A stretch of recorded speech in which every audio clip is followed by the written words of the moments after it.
Prime বিশ্ববিদ্যালয়ের ছাত্র জাহিদের মৃত্যুর কথা শুনে একটা ঘটনা মনে পড়ে গেল জাপানের। তো আমি আর আমার এক বন্ধু গেছিলাম জাপানের একটা পত্রিকা কোম্পানিতে কাজ করতে।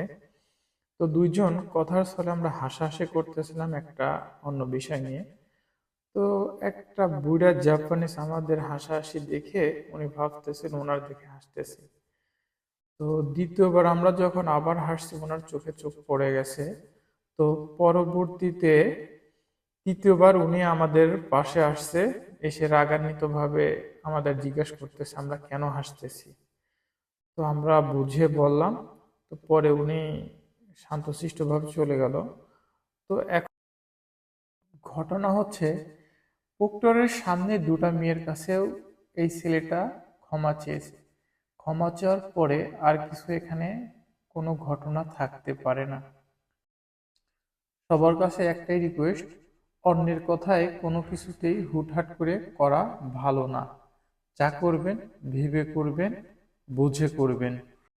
এখন থেকে মানুষকে দেখে না হাসি, আর যদিও হাসি সেটা মাস্ক পরে হাসি, না হলে সবার জীবন চলে যেতে পারে। ভালো থাকবেন।